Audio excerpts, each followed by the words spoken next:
Hey, Mtuzo, you saw what happened to Mtuzo?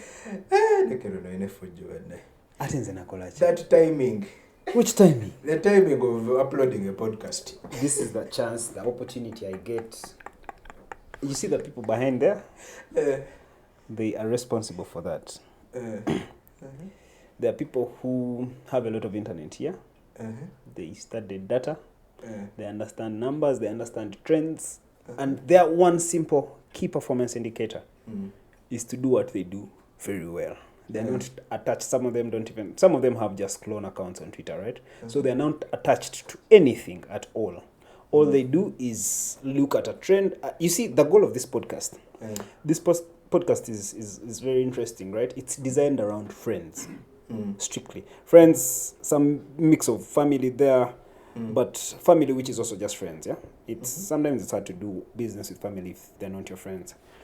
So we have one goal that in the future, we will make money from it because we're not making money from it, right? The guys do it because they love it. They're not getting paid off it that much to like get a surviving. Okay, there's a studio, maybe that would pay, but the podcast, just big conversations by ordinary people.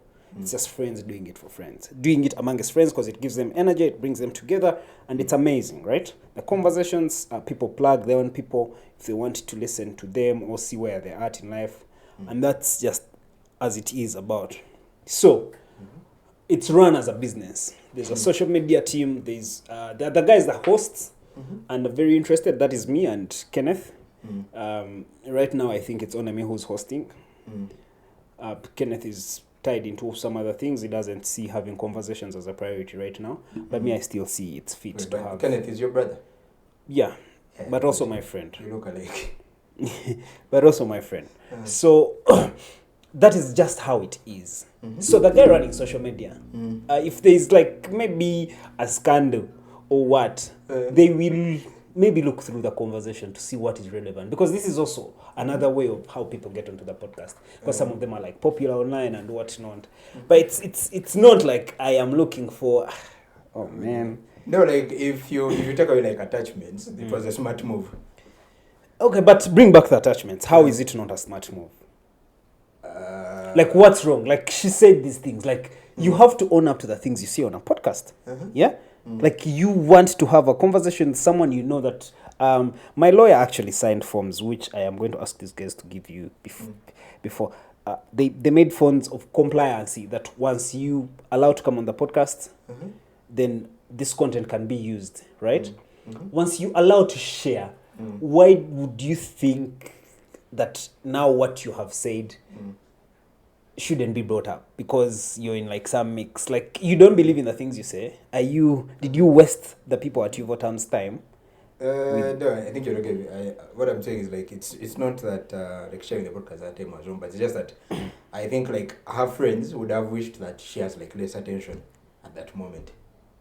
So but then when you upload it at that time, then now all the attention is there. So people who would be like her friends would be like hurt, would be like, okay now. But then there we go back into the podcast is a business.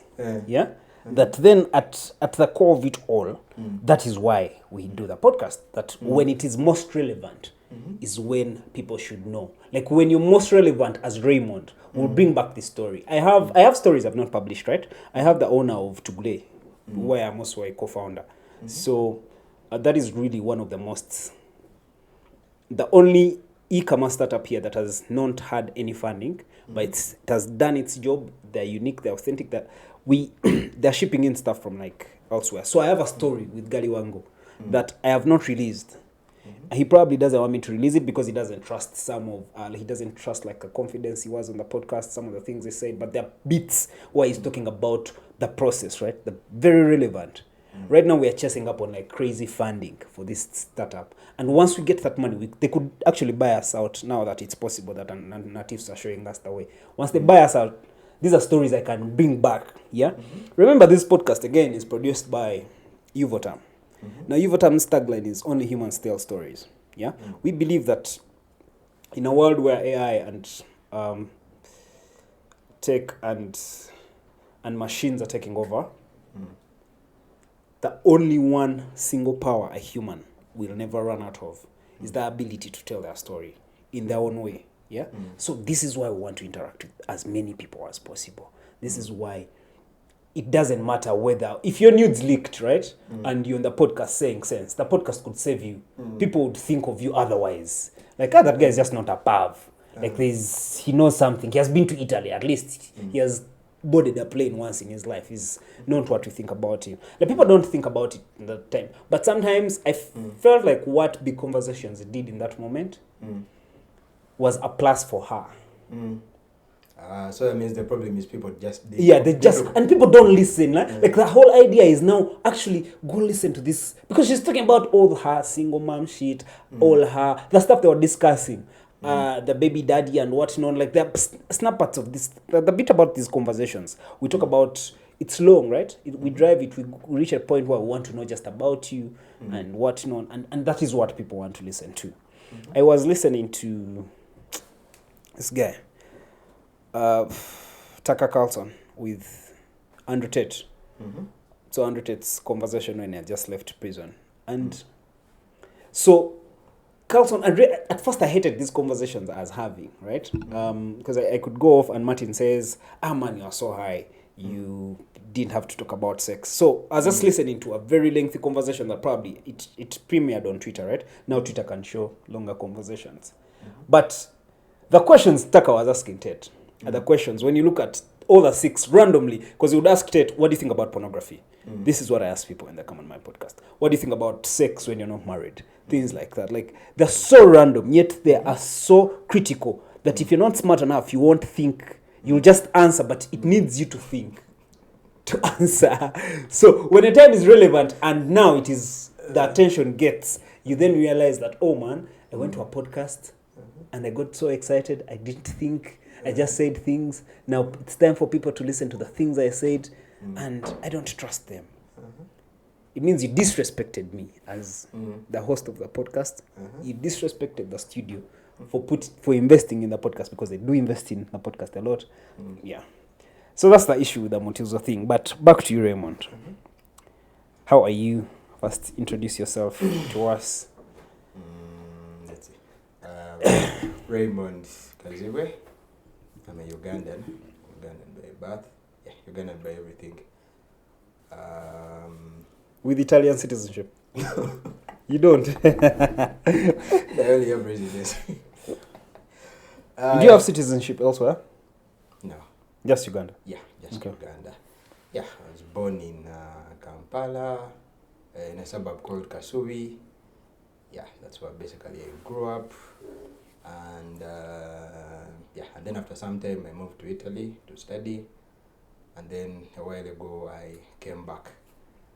I'm a Man United fan, and in Italy I'm a fan of AC Milan, and basically I'm a very big fan of football, because it's a passion for me. It's almost like a religion.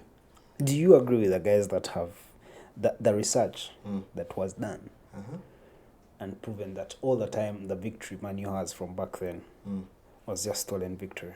No, I don't. Like Sir Alex Ferguson used to intimidate refs, used to bribe, because it's like, like the whole England chiefdom thing. Have you heard about that conspiracy theory that was later? Yeah. Like me, I believe it. I believe, and now that there's no more SAF, we have come to see that regardless of how much money, right now you're invested in your club more money than Man City. But you're in the trenches. Nothing works. No, I think that just goes to show how much of a genius Sir Alex Ferguson was, because he was able to inspire mediocre. But he didn't have crazy football like you see Pep Guardiola football that is remarkable, where you see people where you see team chemistry like never before. Like, it was always just almost by luck. No, 98 minutes. It wasn't luck. If you really watch the games, it wasn't by luck. He had tactics and like techniques he would follow, and the team always had like a plan of how they would play. And their football was actually very beautiful. What drives your passion to start supporting Man U? Like, is it that old stuff where me it was, I think, World Cup, right? We are supporting Liverpool. I think I used to support because of Michael Owen. So Michael Owen used to do number 10 for England. Then I think I used to be an England just fan because that's what I used to, everyone I think around my home. Like England was cool, right? They colonized us. That's all we know. So I used to support England. But right now I changed my mind about England. So I don't think I support England anymore. Then I started supporting Liverpool like that. Then I got bored with Liverpool. I started supporting Man City. There's, I think, in like 2014, 2013. But when did you start supporting Liverpool? I don't remember the time. But in that England time when Michael Owen was still playing number 10 for England. I think, for England. I think he was doing number 8 for Liverpool. Yeah. So maybe that should be around 2004, 2003. Yeah. No, but Michael Owen started playing for England, I think, in 98. Yeah, during that's when he made his time. debut. Yeah. Yeah, actually. My team would have made his debut in 97. But just that I'm sure. Okay, so 97 could be too young, but like 2000. He was still playing, for me. That's when like I took interest in like football. Now, for me, I think it was around 98, 99. Because like my family, everyone was a football fan. Actually, I think most of my siblings were Arsenal fans. My dad was an Arsenal fan. The other siblings were Arsenal fans, and maybe one was a West Ham fan. So me, I always wanted to like stand out. So I think by that time I was watching Man United. That was like the time they were doing well and they won the treble. Yeah, and then from then on I decided to be like a Man U fan. Though around 2001 I got a bit tempted to like switch to Arsenal because like Man U was on a a losing streak. So I think they had lost like 2 consecutive games. So I'd say if they lose the next one, I'll switch to Arsenal because like that time I had watched a game. It was against Blackburn, and I think we lost 2-1. The goal was scored by what was the guy? Maybe it was something like Flitchcroft. He might have been the captain. So that loss to Blackburn was very painful. And I said if we lose the next one, that would be like the 3rd in the losing streak. I would switch to Arsenal. Yeah, but then it didn't happen. So I still continued supporting it. Then however much, like maybe some people tried to like switch me to Arsenal, I still found it weird supporting Arsenal. So so basically since then I've remained like a Man U fan. Where do you see that? Do you see your guys coming back to like victory times? Yeah, definitely. With like Eric Ten Hag at the helm, the big times are coming back. You trust the coach? Yeah. I trust him because... you trust him in a time that Guardiola is still at Man City? Yeah, because Guardiola will at some point fade. And I mean, Ten Hag's ball is also being played, right? Yeah. Like you fade, it's their time, so they're both. If you have to compete with your time.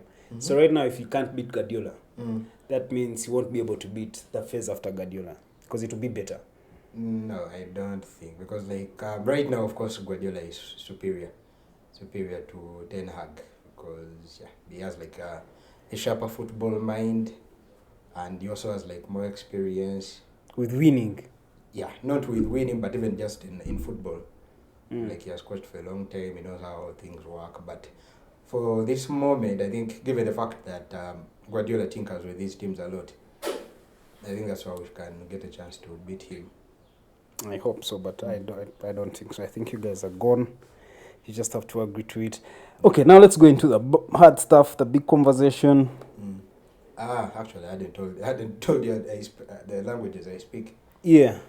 Okay, so I speak Italian, French, English, Uganda, that's like fluently. And then I speak a little bit of Spanish and Swahili.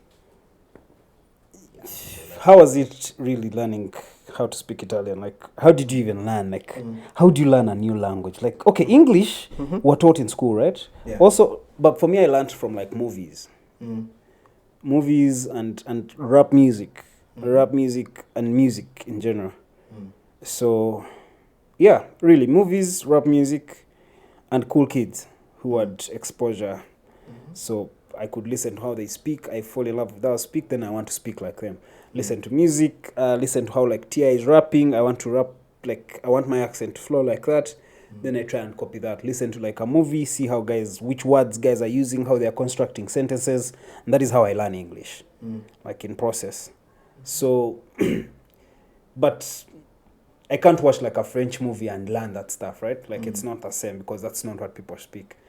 So how was it for you? Like how did you learn Italian?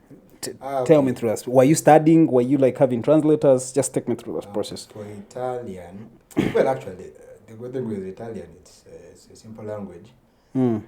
It's like the pronunciation, the intonations of words, they're almost similar to Uganda. Because like in Italian, the good thing with it is that like you basically read the word the way you see it. Okay. You read the word like the way you see it. If it's something like facto, it will be like facto.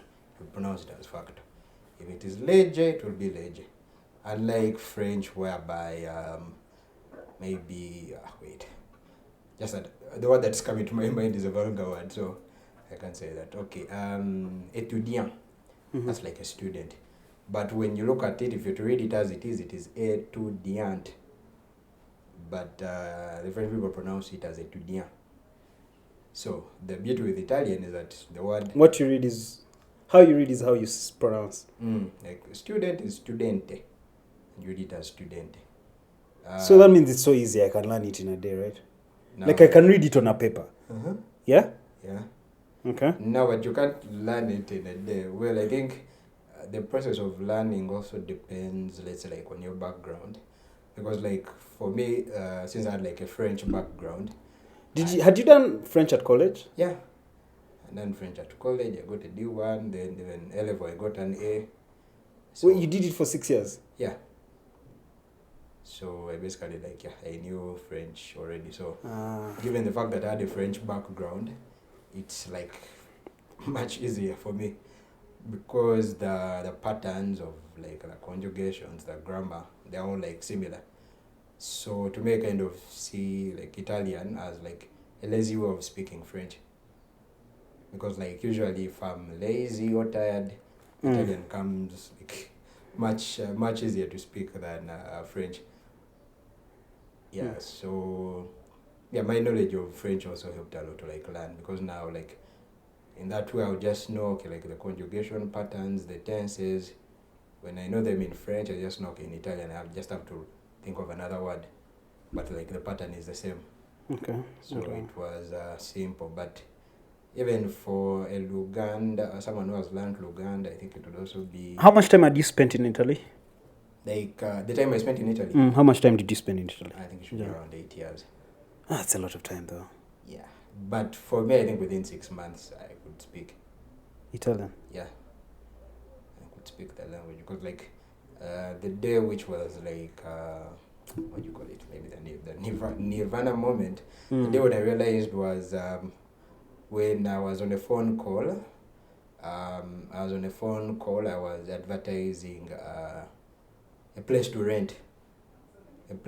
So, and I knew like that time I had to like speak to whoever calls in Italian. So when I was able to have like a full conversation with that person, we all understood each other. Yeah. I was like, yeah, voila. So I think now I've learned this language. So I just need to like improve with time. Voila in this case is disappear, right? No, it's like that's it. That's it, or here you are. But that is French. Okay, then the guys that speak magic, voila is like disappear. Voila, I don't know. I remember listening to that in Hogwarts. They don't speak magic, they do magic. Anyway, so take me through you living in Italy as a foreigner. Yeah, help me like contrast and compare cultures, way of living with like Uganda. You're also a strong Uganda, so you're deep-rooted into like the Buganda culture. Now you also get exposed for 8 years in like Italy. How is that? How is the way of living? Help me like make sense, like the education itself, the governance, like in a conversation. Yeah. Well, of course, I kind of see like some similarities between the two countries because like in Italy they're also like family-based, like they uphold family values, just like the same way it is here in Uganda, and they usually like they have like tight-knit families, like in the way that like, the families are very close, the family members they're very close, which I think is also the same in Uganda. And then let me see what else. Well, of course the languages are different, but a crazy thing that happened, like corruption. Corruption is also there in Italy. Corruption's everywhere, right? Yeah, it's everywhere. But like I guess before I left Uganda, I thought like maybe people in Europe are like clean, they don't do any corruption. But I just realized that it's for them, they just do it in a smart way. How do they do it? Like how smart do they do it that Daudi Kawanda is not being corrupt in that same format? No, smart in a way that it's difficult to know. Track them. Yeah, to track them unless you really put in the time and effort to like research. You are still telling me like culture differences between Uganda and Italy. Oh, actually, I had started with the similarities. But if you want differences... But no, take through similarities, differences, everything. Like to you, for you, what do you find interesting? Would you prefer here or there? Like genuinely. Yeah, here even under Museveni. Would you prefer here under Museveni or there? I think it's the preference is not like one-sided. It keeps on changing. Like it basically depends on the situations. Because I feel like in Uganda, if someone has money, then I'll definitely prefer to live here. How so? Like what can you use money for here? There are not enough excursions. Like all the time I have money, I'm on the road, really. Yeah, because I feel like pretty much everything I can do the other side. If I have money, I can do it here. I can like travel, like eat in like the best restaurants. What else? Yeah, basically traveling, food, and maybe give like my kids or my family the best education. Yeah, so if I have money, I can basically do all that here in Uganda. And what did you miss most about Uganda when you were in Italy? The time you were living, for the 8 years you were living in Italy. Well, I think family, and also like the social life here, and also the food, actually the pork. I miss the pork in Uganda. Okay. And the fene. Man, I don't even like fene. Wait, you wouldn't find pork in Italy? Like no, it was there, but it's not as good as the one that is here. And the food in general, how is the food? The food, I think at some point you could say it was bland. Yeah, if like you come from, if you're someone who is used to eating food that's like, I don't know, it has like a lot of spices, like a lot of stuff, their food you like find it bland. But for me, I think I kind of adjusted to it. But like the good advantage with it, the advantage with it is that it was healthy. So at least I knew if I'm eating Italian food, then I'm eating healthy. So your story is we get done with the 6 vacation. You apply for a program in Italy. Yeah. You get the program. You pay up. No, actually. Yeah, what was the story? I didn't apply. How did you get all that information? Take me through like your process also. Or how you get into Italy now. The dream, was it like a dream? Is it something you had planned earlier on that you want to do telecom in Italy? No, well, I think, let's say like in Form 6, I always had a plan of studying from abroad. So, and I knew, I didn't have like a specific destination. Well, maybe if I was to pick a destination, it would be Manchester because of Manchester United. But getting a UK visa was going to be difficult. But in my vacation, I basically applied to like different places, different universities, like all over the world. And in the end, I got admitted to like, there were 4 American universities. But the problem with America is that they weren't giving me like full scholarships. And in America, without a scholarship, like the expenses were like very high. It was going to be very expensive.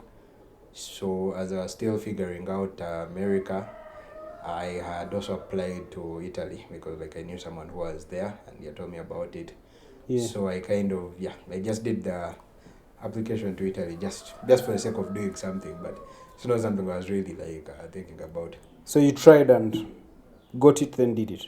Yeah, because like it came up, and then when I realized I didn't get like a full scholarship in the other 4 American universities, I looked at Italy with like some of my family and were like, okay, this seems like less expensive.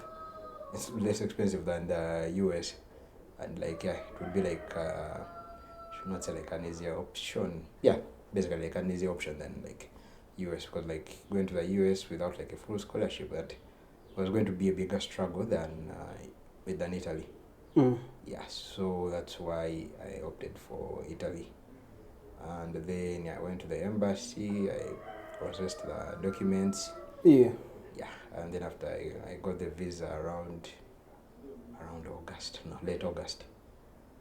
Yeah, late August, and then I traveled like just a few days after. so right now we have programs and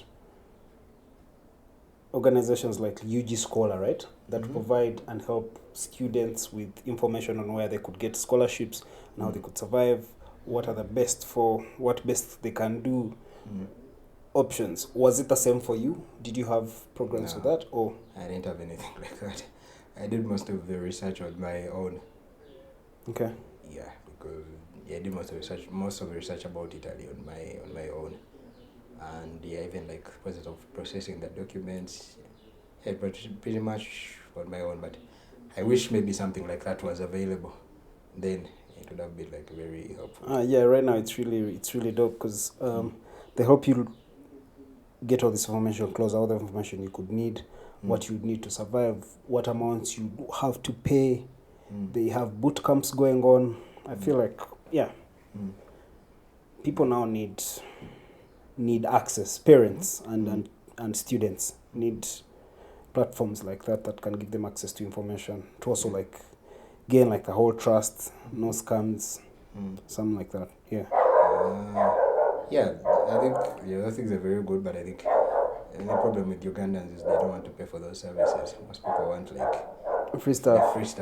Because of $8, there are some people would like tell me, man, help me, blah blah blah. And like, when you help the person, you have to like put in time. Sometimes maybe like the information you knew by the time you joined has changed, so you have to like research.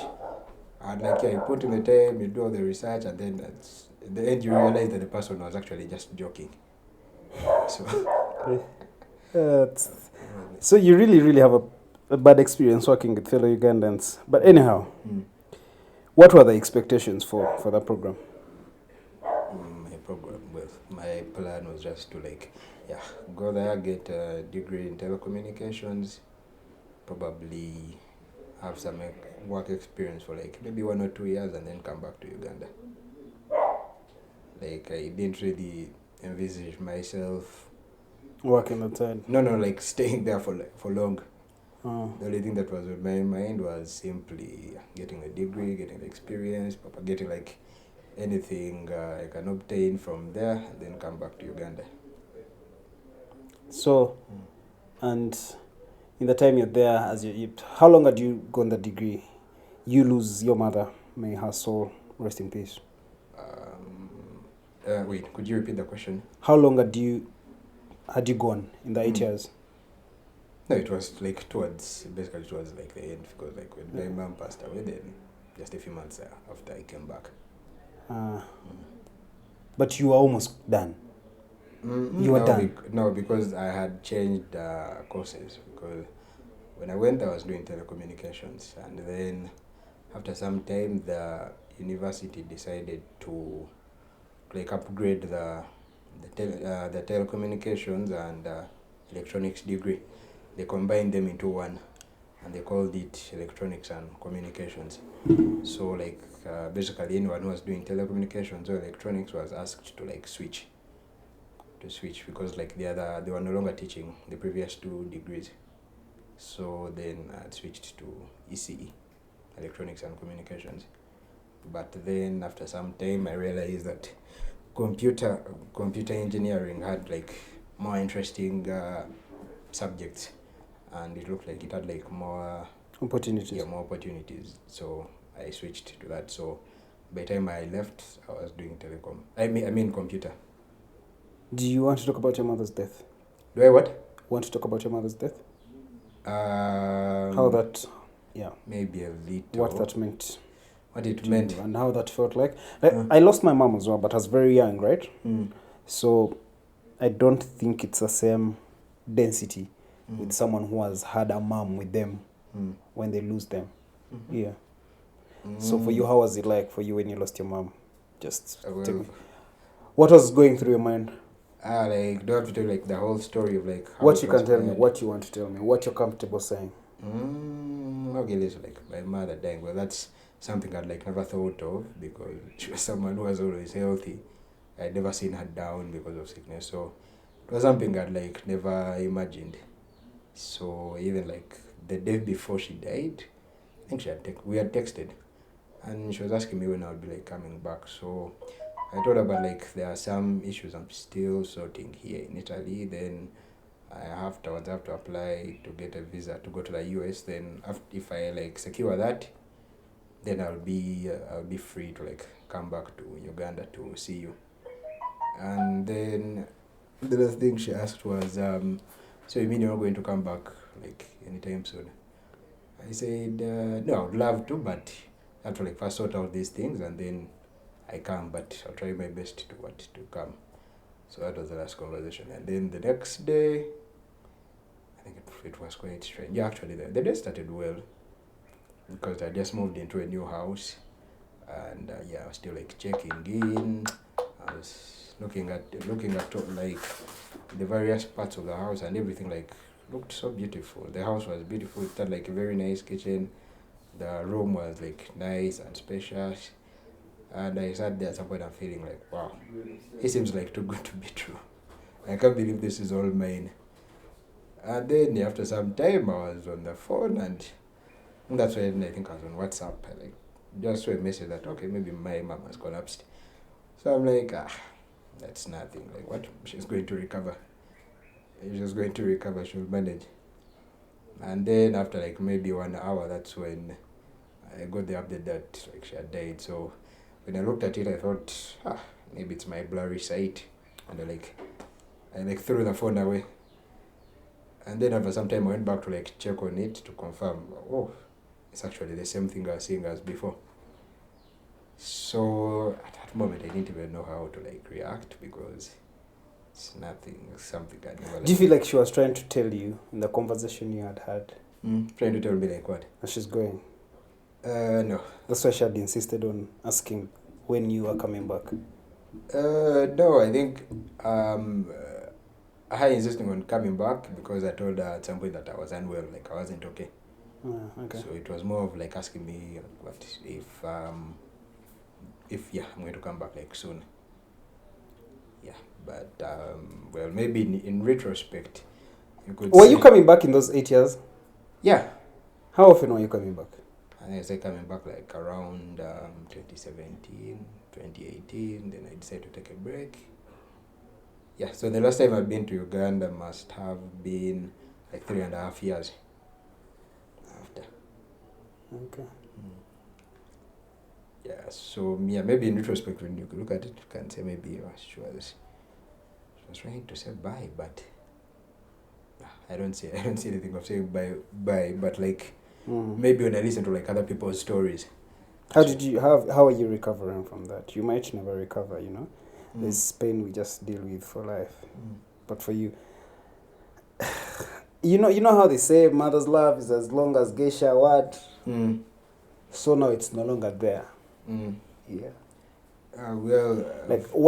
Because I don't know how much your dad is involved, like the parenting. I don't know actually. My dad also passed away. Okay, He now passed you are away no when I was fun. in Form 4. What college, right? Yeah. Were you at school? No, it was first time holiday. The first time holiday because actually that day, the day he died at home. I was supposed to wake up to bang winter. I was woke up like at 5, but then I woke up at 6.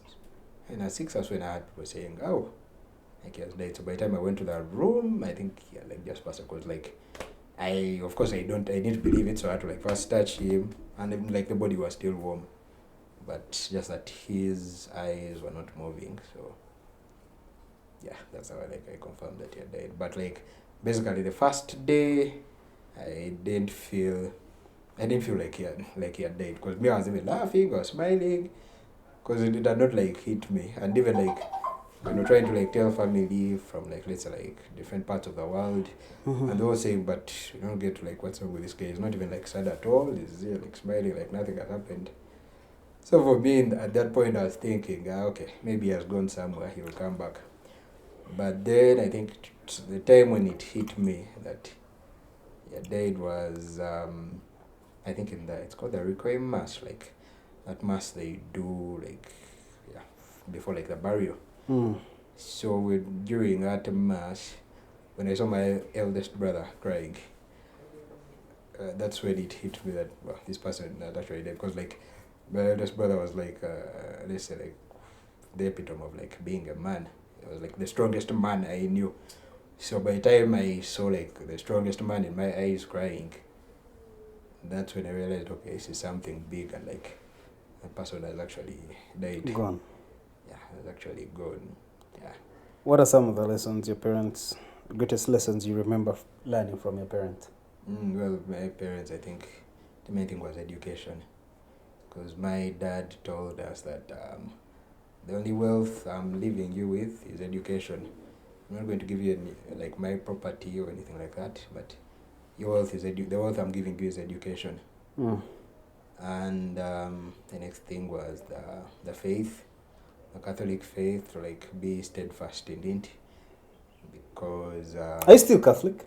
Yeah, I'm still Catholic. Staunch like you used to be? Do you still serve in church?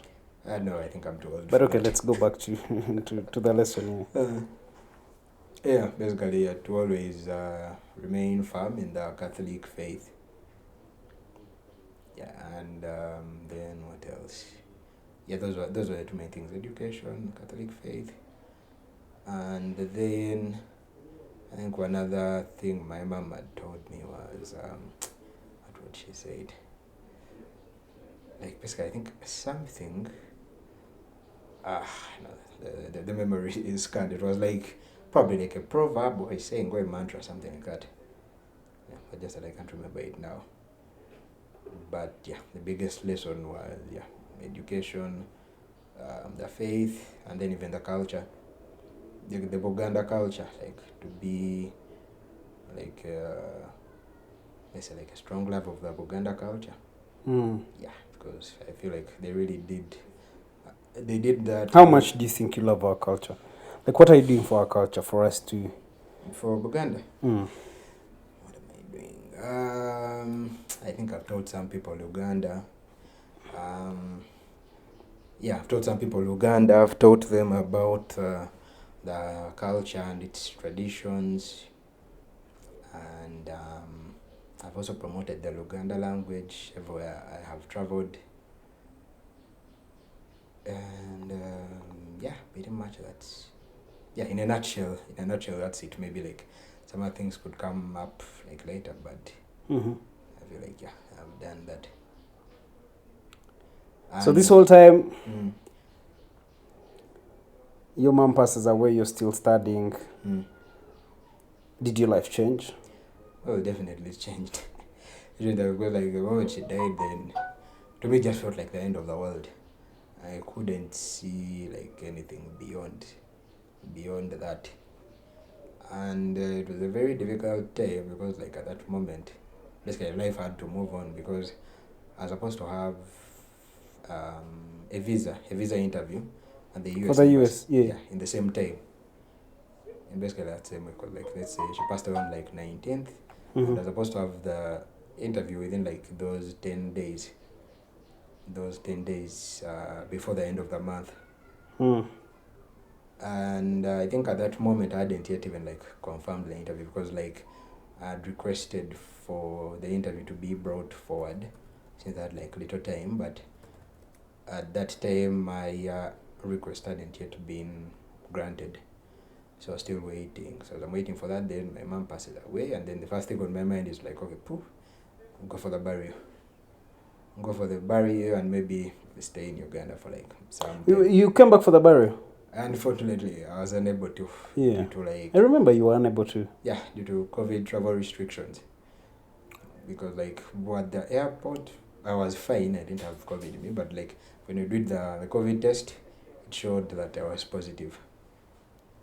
Yet like the people I traveled with and I'd even spent with them the previous evening, then they tested negative.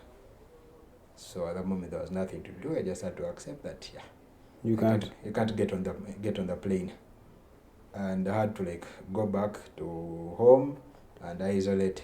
Did you live stream the event? Yeah, that's what we did. Like it was on YouTube, so that's where I followed everything, all the proceedings. Man, life can be so hard. Imagine losing your mom and you bury her on the internet. It was weird. It was weird, and I feel like maybe it didn't, like the fact that she died didn't even like sink in deeper than it would have if I had been like present. Because now to me, I just feel like, okay, I left Uganda, I went somewhere, I left my mom in Uganda, and then when I come back, she's just not there. So just that. But the thing of like dying, then like, and that doesn't like really enter my mind. So, so I feel like it's different. How had you though adjusted? Yeah, apart from the fact that you went, you then came back and didn't find your mom. How had you adjusted to living in Italy? How was that like? How did you cope up with people? How was that like moving first day to the last day? How had you blended into Italy now? Well, let's see. Yeah, the first day. Hey, first city I landed in was Milan. Yeah, Milan. Then the people picked me from the airport. They picked me at that time. It was almost like midnight. And then it was a 2-hour drive to the city of Torino.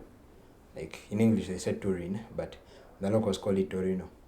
So I also prefer to call it Torino because at least that's like unique. Because if you say Turin, there's also a city called Turin in either Canada. Yeah, in Canada. So at least Torino is like unique. So when I arrived, of course I slept, then woke up in the morning the next day, and then I went to school.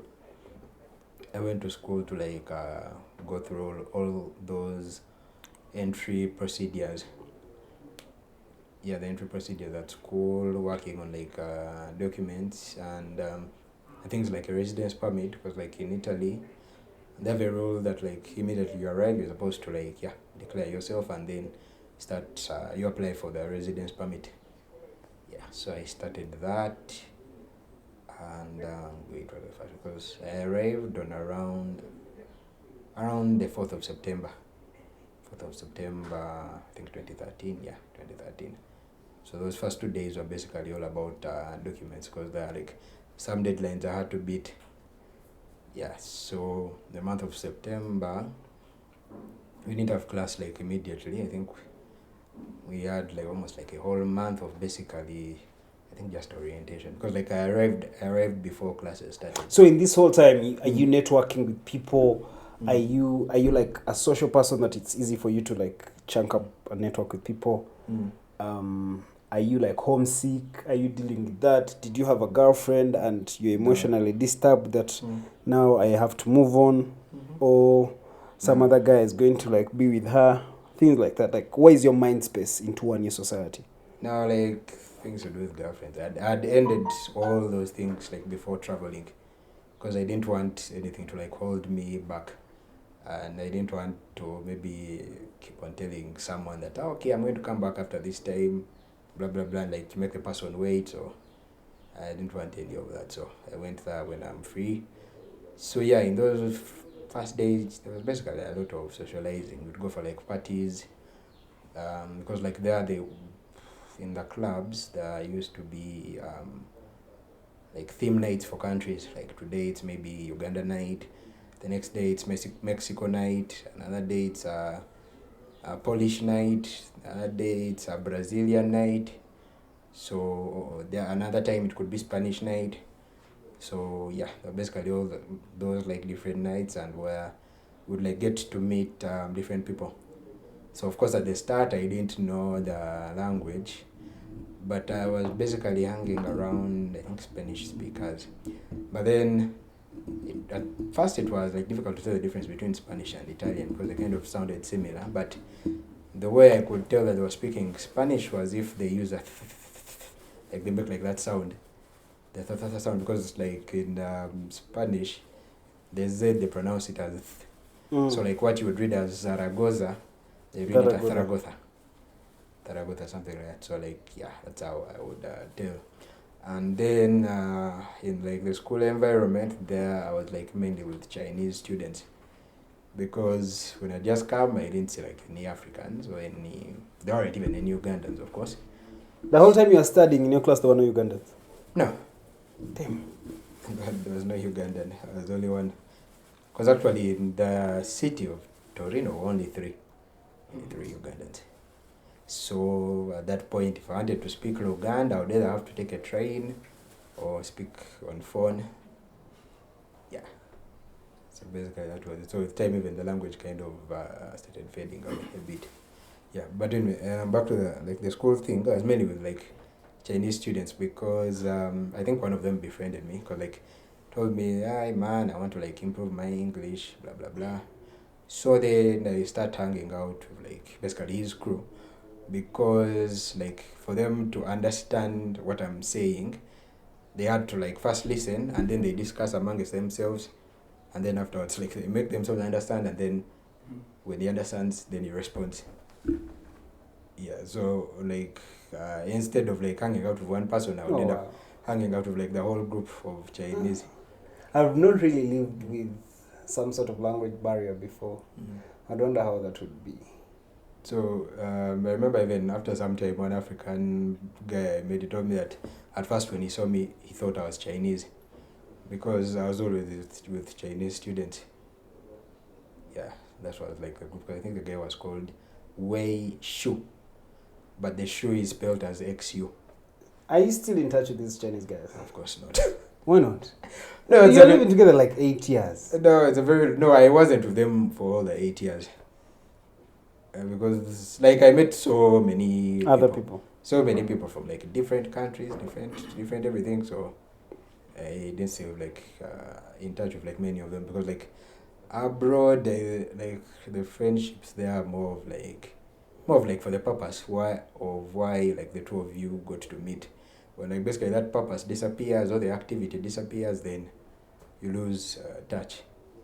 Yeah, but yeah, of course there was a language barrier. I experienced it a lot, more especially when I would go to work on like document stuff on my own, because I read somewhere and like speak English. Of course, nobody understands English.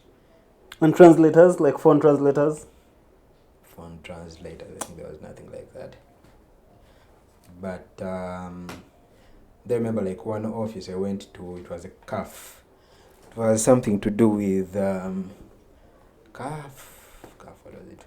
Something, I think it's like a fiscal office where you process all those like fiscal documents. So I reached there, I was speaking English, I wasn't getting. And then they asked me if I speak French. I was like, yeah, I speak French. So they told me, okay, you speak French, but then speak slowly. So I spoke French and I spoke slowly. And like, yeah, that way they were able to understand, at least get an idea of what you're trying to communicate. Yeah, because like in that region, they have like a dialect which is similar to French. So basically if someone speaks French like slowly, they could be able to pick. So like my knowledge of French helped me a lot in like those early days, because with the English no one could speak English, because sometimes it was also really a foreign language to them. Actually that's when I realized that like it's overrated. Yeah, here in Uganda we give a lot of importance to English. Yeah, because the British colonized us. So because like when you reach like probably in Uganda, if you find maybe someone in the shop, you speak to them in English. If they are not so, let's say, like exposed, they can think like, this is like some high class person. But the other side, you go to speak to someone in English, it's like, man, you're nothing. Yeah. Like, the way you respond is like, that's nothing. It's just like another language. Yeah, so that's what I like realized. And at some point I'd also maybe admired like speaking with a British accent. But when I reached there, I realized that that stuff like doesn't make sense, because like when you're from Uganda and then you speak with a British accent, there's no way you like stand out. Yet like as a Ugandan, when you identify as a Ugandan, there you basically stand out from everyone, because like when you say British, there's like an amalgamation of like different colors. I mean different cultures. But Uganda, like, even if we're many, we are unique. So there's that uniqueness in like sticking to like your roots. Yeah, so that's what. Did that help? Were you like getting free shots at the bar? Free shots at the bar? Just because you're Ugandan? No. Or people taking you in some like sort of regard like that? No, not really, but maybe. Or thinking you're an actual monkey. Did you experience racism? Let's actually go there. Yeah, racism bit maybe like not much. Okay, like when I think I realized was maybe we overrated Uganda, because I thought now like we're in school they'll tell us Uganda is a part of Africa, so I would expect that basically everyone knows Uganda. But when I reached there, I was like so shocked by how much people didn't know Uganda. Because I remember one time introducing myself to someone. He asked me, where do you come from? I told him Uganda. So the dude was like, what is a Uganda?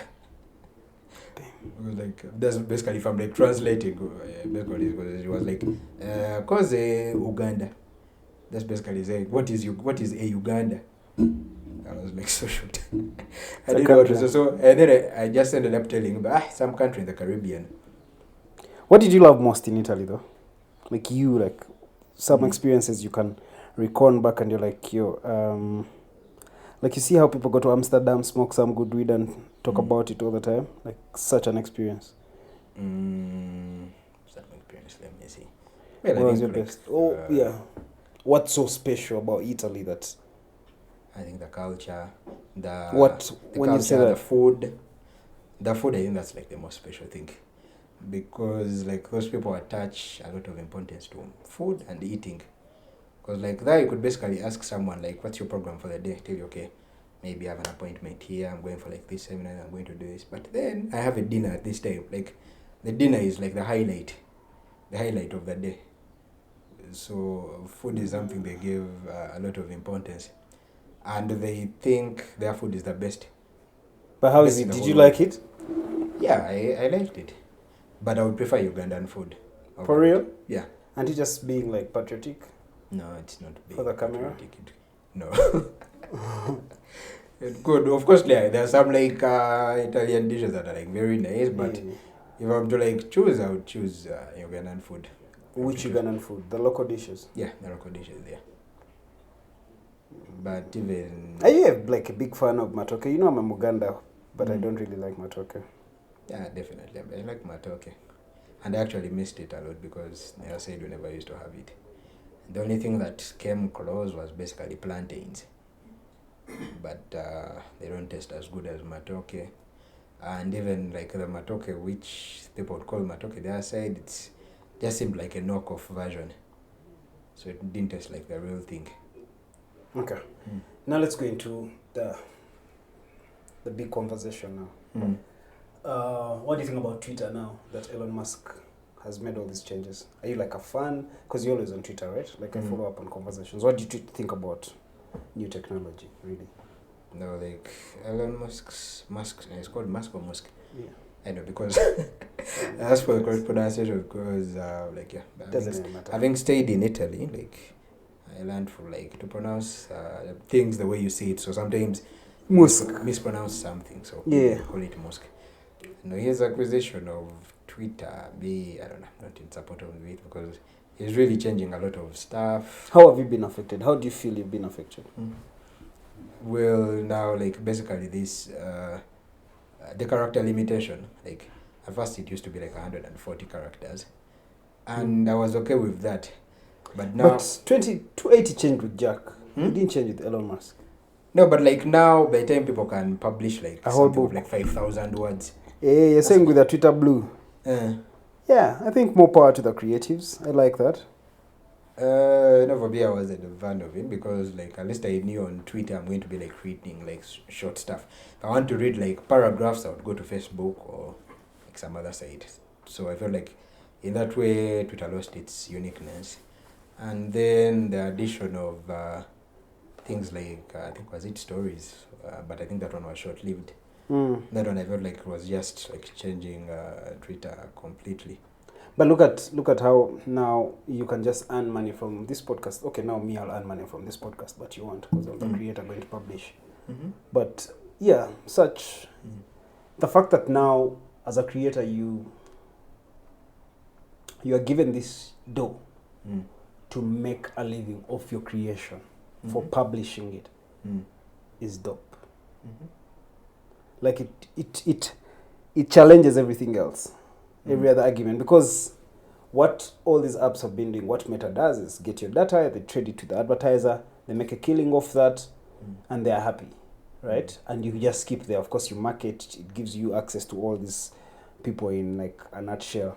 But here, even after they use your data, you can just still make money.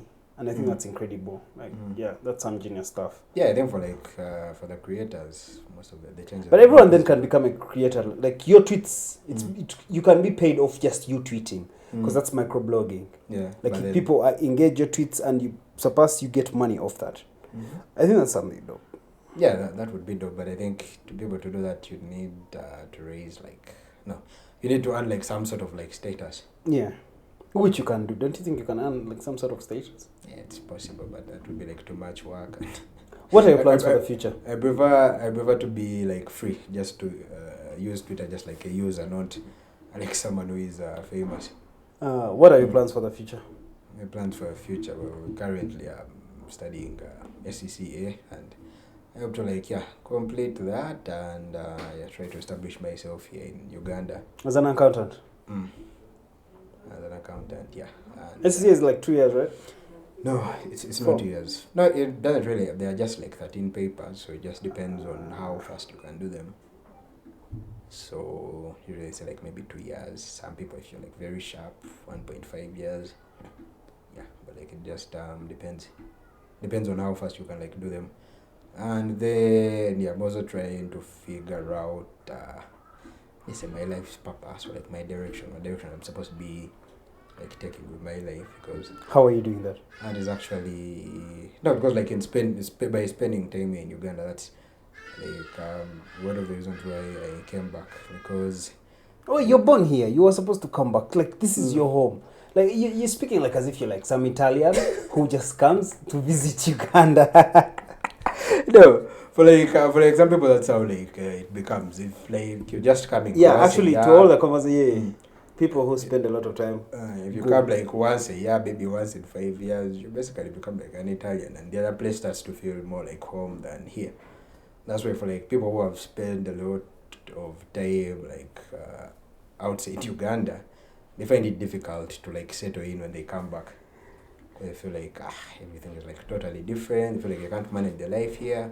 Blah blah blah, and stuff like that. So, what do you think? So it can be like a totally new experience. So if you spend a lot of time abroad, you can come back and it's like you're no longer Ugandan. Everything you do, the way you think, it's totally different from like a Ugandan setting, and it's not like applicable. Italian women or Ugandan women? It's difficult to choose, but I think Ugandan. It's difficult to choose? Yeah, because both sides are good. I've not seen beautiful Italians. You need to. But I need to go to Italy. Yeah, the women, they are really beautiful. Why did you get married to an Italian man?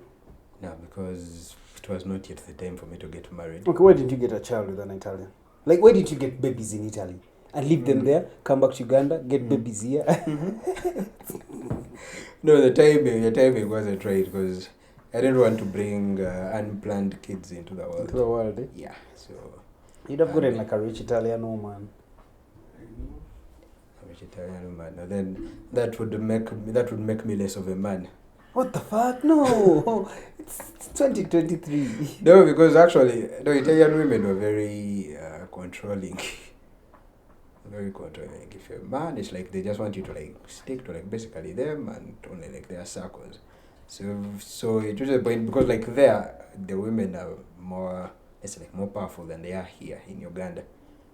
Because that's like one big difference I noticed between the women in Uganda and the other women are more like empowered than they are here, and they have like a lot of protection and stuff like that. And so after having all those things, they basically have like a lot of pride. So if you marry a woman who is rich, then she should be like controlling you. And I wasn't a fan of that. Yeah, so I didn't like that. And having kids, I did a bad. Are you going back to Italy though? But not in the near future, maybe like later. US is still your priority? Yeah, I would say so. What do you want to do in the US? You feel like your prosperity is in the free world? No, I think at this moment I'm trying to like figure out like what exactly I want to do. So that's why I decided to spend like more time in Uganda, because I didn't want to make like a very quick decision, a rash decision basically. Because moving to the US would like change a lot, or even staying in Uganda. What do you want to do though? Like from what you studied to your experiences to what to like your analysis on what works. Have you zeroed down to something that I want to focus on this? No, I'm still in the process. But basically what I would want to do, I just want to use like the knowledge I've gained from my education and from like my experiences to better my society. So basically make a big impact on my society. How do you want to like impact society? Are you working on some life-changing startups? Are you working on some technology like Elon Musk? Taking people to the mosque? I've not yet reached that, because I'm still acquiring the knowledge to be able to like do all that. Do you think that there was value in you going to study from Italy as compared to having stayed here? Yeah, there was. Can you define that? Like the experience. Of course, like a simple thing would be like learning a new language. That's crazy, yeah. Yeah, learning a new language, like having like different experiences, seeing how other people's view of the world that are like different from where I come from, and also seeing like how systems work in other countries, because that's where like you notice like the difference between Uganda. There systems like basically work now, like the bus is always on time. You can like plan like your travel using like the transport system, unlike here in Uganda whereby things are kind of like freestyle. So I kind of like struggled with that, because like when I came back here, it was like they said if I'm like going, you have to be programmed. Yeah, I could make like a program. So the bus is coming at age 20, 10 minutes it will be at my destination, then I do this for like maybe like 2 hours. After 2 hours I'm going here, and like it's all planned out. But when I came to Uganda, like that's not possible. Like if I plan 8:20, maybe I find a taxi at like 9, and then when it's like traveling, it has to like stop somewhere, picking up like passengers.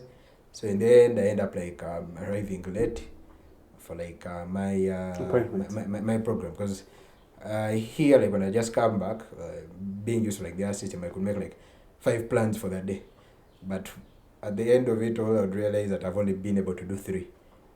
Because of like how things have transpired.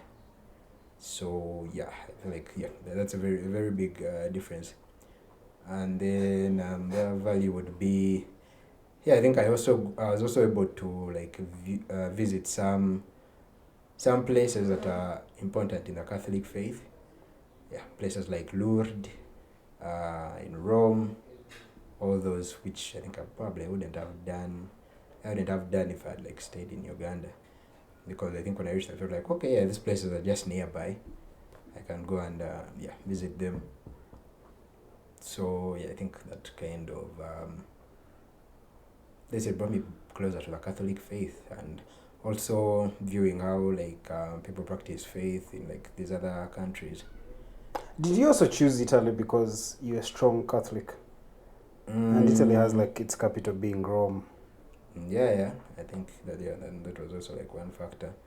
Though for like let's say for some people it was like confusing, because when I told them I'm going to Italy, some people thought I was going to become a priest. But yet by the time I decided to go to Italy, the desire to be a priest had like already faded. Wait, your desire has to be a priest? Yeah, like when I was young, I had like 2 parents. I remember, you're really a priest guy. It's used to be the snitch. No, I was not a snitch.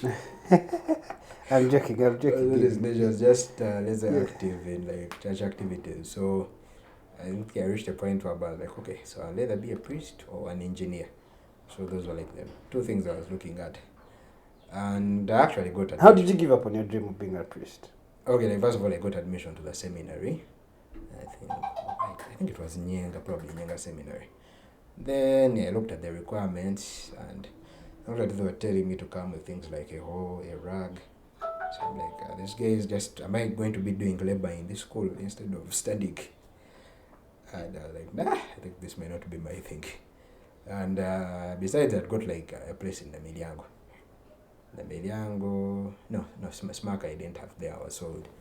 But like, after some time, I felt like, I realized that, okay, maybe priesthood would have limited the impact I would like have on society, or even like my contribution, because like as a priest I felt like my focus would only be like on the Catholic Church, like church stuff and things like that, whereas as a lay person, like a non-clergy member, I could be able, like, I could move anywhere, I could have like an impact on society even beyond the Catholic Church.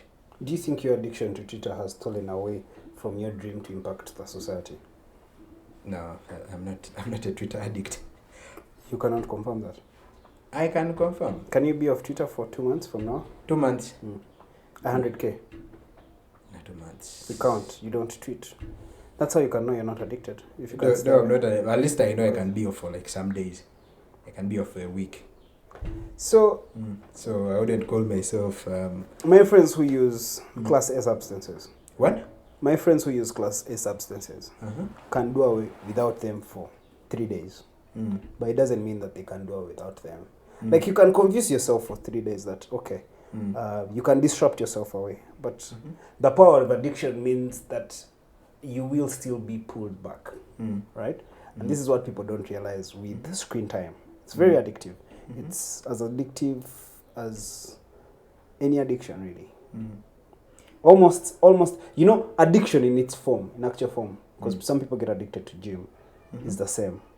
So always causes the same consequences if you like go deeper to it. So that's the thing. No, you cannot say I wouldn't call myself you are an addict. a functional screen time addict, right? Look, I can stay away from smoking marijuana for a week, but I'll still be pulled back for it because I'm a functional marijuana addict. Yeah? And in most cases, once you're addicted to things, chances are high you're addicted to them for life. Unless otherwise, right? Unless you are but I feel like an addict in like recovery. When you say addict, like addiction, it kind of you like a negative like there's some negative aspect. That's the thing. No, addiction is not all bad. It's your relationship with addiction is what then becomes bad. No, because then if that was the case, you'd say, okay, someone is addicted to praying, but I've never heard anyone saying they're addicted to praying. There are people addicted to praying. They just say they love praying. No. There are people addicted to praying. They cannot, whatever form of anxiety that happens to them, they kneel down and pray. They just can't do without it. Yeah, but it isn't something we would describe as an addiction. It could be bad, though. Yeah, it could be bad. It could be a time waster. Yeah, that's true. It could be something that actually just basks into your anxiety. But again, from how you look at it, but yes, do you feel like screen time, and this is like the big question, do you feel like screen time, the amount of time you spend on your phone, steals away from your vision? Because I feel like that. I think. Let me tell you two things. Yeah. Kenneth, right? My elder brother. When we were young, when we were growing up, I prioritize computer. No, you don't know him.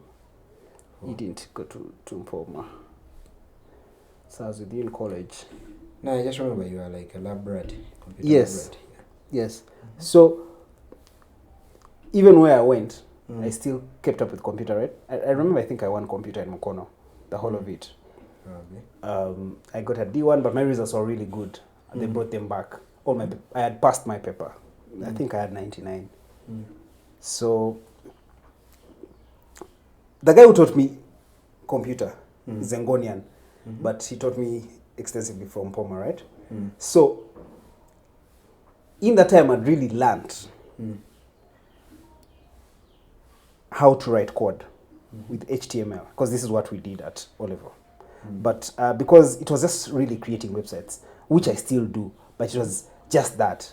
And I didn't extensively go into the programming, right? But now I taught my brother HTML because he used to really, really be so proud. He was like, oh man, you've written those lines. Yeah. And then he basked into it and he took it on. And he did it like to him, there was no other things probably wasted his time. Yeah. But he focused on just that one. Okay, not just one thing. He's also a camera guy. He focused on that. He did that. Aced it. For me, though, screen time stole that away from me. Like I was like, there's so much I can actually do on the internet. And because there was so much with all these apps, I got addicted to Twitter. And this is something like you never realize. Like it's very addictive. Me, I've been strongly addicted to Twitter since like 2014. Okay, now the addiction really left. I can do away with it. This is when I go away 3 months and I don't care. And I'm like, okay, now there's no like significant value. But that stole that away because twin time, the whole time at campus, when I sit back and realize that where have I wasted the most time? Social media. So I feel like it slowed me down. Right now I've caught up, right? I've read books. I kind of know like some sense of purpose. I know what it means to be consistent on things. I know what value you get from that. So there's like some sense of direction. So I'm sitting back, I'm saying, okay, but since these are things like I could actually do, like at some point I was the best at what these things, I can come back and do them. So maybe I'm trying to again learn, but I'm still struggling with the phone. Because the only thing that's still, because right now I'll do like a lesson throughout the whole day. I start my lesson like at 3 a.m. because I know the phone is going to steal time from me. So I just decide to give it so much time so that I compensate for all the time I'll be very unfocused, right? But to you, do you feel like being, again, for me, I bring it up because the example I've given you, Kenneth, had to go off social media at some point. Even he was not as active even in the beginning. So I feel like the difference between him gaining the focus and me was that I took social media so seriously and I benefited from it. Like understanding it was helpful. I'm a digital marketing consultant at high level. Top companies will consult with me. I am responsible for so many top strategies in the country, and that's helpful. But it's still very cliche to what I'll be getting according to the skill I can actually produce, right? Because the past has showed me that I know I have this skill. I have beat a whole district to it at some point. I'm like, okay, but then came social media, a devil. When you look at it in that regard, it stole that from me. Because, of course, with it's designed to like steal your attention, right? You get mixed into stories from the US, stories from Koboko, stories from Kalangala, stories from Katangala, and you want to like know everything because it's on your screen and it's just there in just 2 scrolls. You know what's happening in Kansanga, you know what's happening with your guy in the US, you know what's happening in the UK. And then you get masked into that. Then you steal away from what would have otherwise been time for you to like develop a skill. So that is what I suffered from the addiction of social media. And I've suffered so many other addictions, right? Like that dangerous. I've dealt with the porn addiction. I have dealt social media. I think that's, but I consider all this screen time. So fighting it to me, it's because it's the same thing. What the screen brings closest to you. So you then just give it some more time than you should give it time. Is it the same thing with you? No, I wouldn't say so, because like for me, if I'm like scrolling through Twitter, like just scroll, maybe when I find something like interesting, usually I'm looking for like maybe like an article. If I find like an article that is interesting, and I feel like it would be developmental to for me. Someone like you who is always trolling, there's no way you're telling me you're looking for sensible articles on Twitter, Kazibwe. No, I'll tell you the truth, of course. No one goes to Twitter to look for a CNN article, and this is the thing, no one really does. The app is designed to make sure the trolls are interesting. Trolls? Yes, like the funnest stuff, like the disses, the comebacks you see, you'll probably spend more time in on a thread on Twitter that is in South Africa, something totally none of your business, but because someone blasted someone in a very interesting way, so you read how people are laughing, how people are giving the fire, so all that is time it's taken from you. That is how functioning, because everything else is advertising, bots, guy selling you something you don't want to be interested in, and a guy telling you how you should live your life like they're your parent, right? And you don't want to listen to that because you can tune on a podcast and listen to motivational speakers. So you don't want to read tweets of such guys. Like, they're less entertaining. You read 4 of them, you read 6 tweets from Hillary Bamlinde in the morning, and you're like, okay, this is Kawa. You don't want to read 12 of these tweets the whole day. You don't. You'd be like, man. Also, this guy also, first of all, for him, he achieved already, or whatever the case. So you don't, it is just designed about your fun and your peace. The things that will take your time, they'll be interesting, but they'll be of less value to you. Because that's how attention works, right? Why hip-hop music sells so much is because guys are mostly bragging about stuff they don't even own. But because they give you an illusion of there's a world you can co-create by just believing, yet it's critically really impossible, right? There's just hard work. So such stuff. No, but I think that's your view of it. But like, me, I see it in a different way. Like, for example, you wake up in your morning, you're like, man, let me first go and read about AI and technology. Like, you don't know where LinkedIn is. Like, I don't know where LinkedIn is. No, I still find that information on Twitter. Like, I can have like 3 accounts. Like, I have one that's for fun, one that's like for school stuff, and then another one is just for like information. So if like in my mind, my plan is okay, like maybe now I just want to chill, I use the account for fun. Then if I want to be like in a serious mood, maybe I've just gotten up in the morning, I want to be like focused, I check out the account that has like important things. So that's the thing. I want to be. No, but it's so the moment you get into the I want to be in a serious mode, that's fine. Everyone gets into that time. You're like, even me, I smoke a J, I'd be like, man, let me go and be serious. First be there, be serious for like 30 minutes.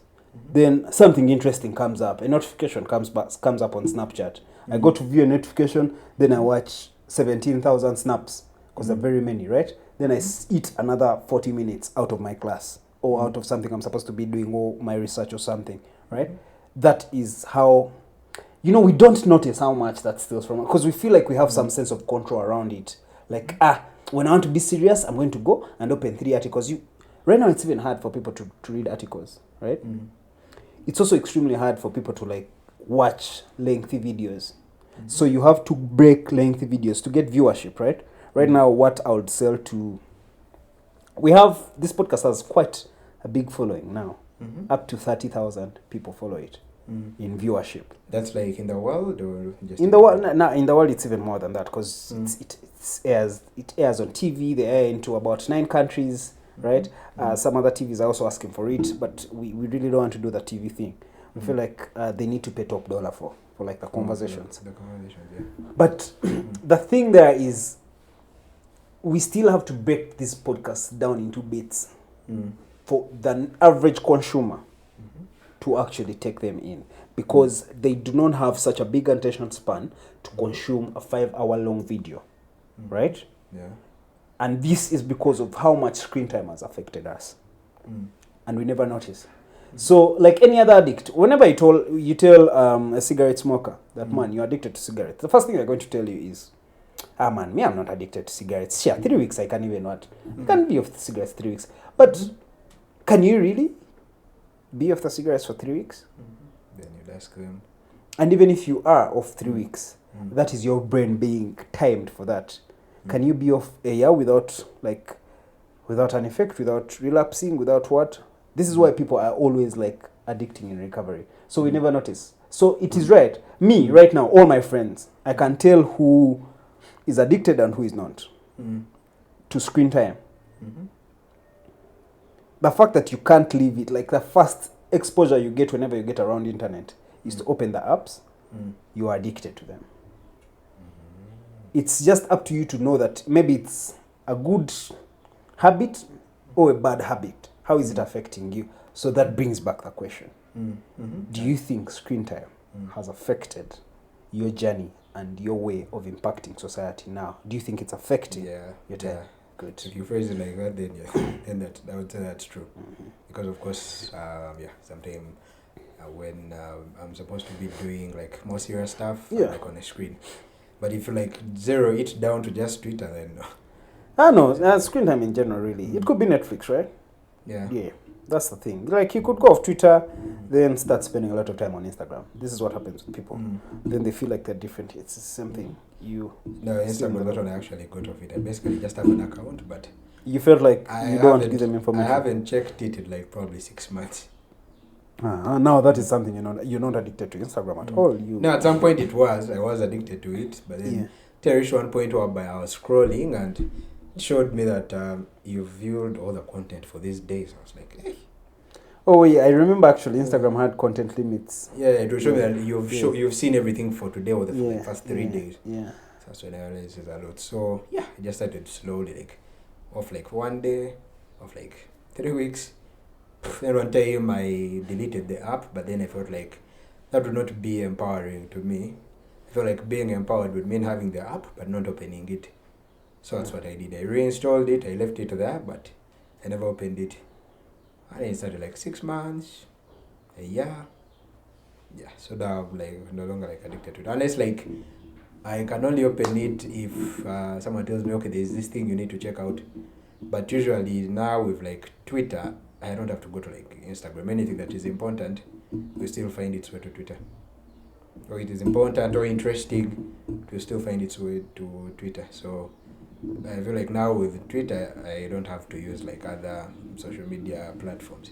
Because Twitter basically has everything. And so it saves my time.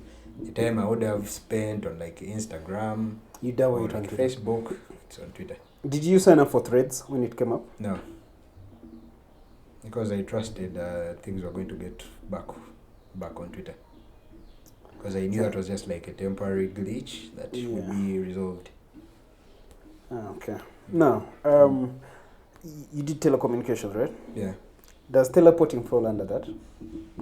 Under telecommunications? Yeah. No, I wouldn't say so, because telecommunications is about teleporting. Mm-hmm. You now have to pay like $20 million to teleport to. They have that thing. No, but like teleporting, what I do as teleporting is basically, I think, moving from one place to another without actually moving. Without actually moving, or actually there being a means of transport. So it's just like you're moving from one place to another, but without actually moving. Yeah, I think that's communication. That's tele or something. No, but communication. Okay, what do you think about teleporting as the future for you? Well, at the moment, I don't really have like enough information about it to like have like an opinion. Okay. It's still like something new to me. What cool things are in your program that are life changing? Oh, you guys just put up masts for telecoms and then connectors. How does that work? How does calling work? Explain to me like 6 years. How if I call him, how does he pick up the phone? It's like some long process, but no, I wouldn't really say that like I can remember all of it, because like when I was in school, all we did was basically study to pass, and I didn't really delve Oh my God, you're so lucky you don't have parents anymore, because it's they'll be so sad. No, but I told you I didn't complete the degree, so. But still, man, how can you say one day to? No, actually, let me tell you, because like the university where I studied in Italy, it was called Polytechnico di Torino. So like their focus was more of like theoretical than practical. So like actually the first year, all engineering students will like learn the same stuff. So I feel like there in that university, I spent a lot of time in like some things which were not even like helpful like to the degree, because like in the first year, basically learned things like chemistry, physics. Basically now, more especially like chemistry was like a pain in the ass, because it was like a challenge, yet in the grand scheme of things, I wasn't going to need it. So it was like really a bother. But by the time I left telecom, we had not yet delved into like the core parts of the course. Yeah, so that's why I'm not able to describe for you that process of a call. But okay. If I'd gone deep into it, I would be able to. I think it's time for me to go on Google. And understand but this. If ever I, so I know it's just the signal sent. No. Guys on our podcast will find out that by themselves. So usually this podcast, if I feel like I am out of some sense of direction, I let that guest ask or take the direction on things they feel like they have not mentioned on, things they're comfortable hitting on. Yeah. Amazing. Because right now we are in almost 2 hours. 2 hours? Really? And I don't feel like I've even said anything. Yeah, I've said a lot. Okay, I think I've said more than you, but probably I don't think I've said anything that like would like maybe stand out. But yeah, but these are just conversations. Like me and you are having a conversation. It's about you feeling comfortable having a conversation with me. I've now gotten to know about your experience in Italy. And that's it, really. This is just a podcast. Because I feel like this was brave, and like I feel like if it's something that's going to be viewed by other people, they look at for something that's like stands out, something that's they'll learn about changing. Basically, something that's like unique. Because like even the few podcasts of Big Cop I've looked at, is because I saw like a snippet that had something that's like interesting, or something that could be like new to me. So, what do you think you have left out? Maybe my knowledge of languages. Let's talk about that. Fluency. I don't know if I would like have to demonstrate. Yeah, first pick someone. First, give me a story in Italy. Okay, in Italian. I'll translate it. My translator is going to be on. Your translator is listening. Okay. Allora. Wait. Let me look for. Wait a freaking minute. You know, actually, when you learn like many languages, sometimes it's difficult to like stick to just one. Because now, like, right now I can't speak like French alone. Sometimes even like the thinking changes. Sometimes I can think in Italian. But of course, the default thinking language is either English or Uganda. So the difficulty comes in if I'm thinking in Uganda, but then I have to speak Italian.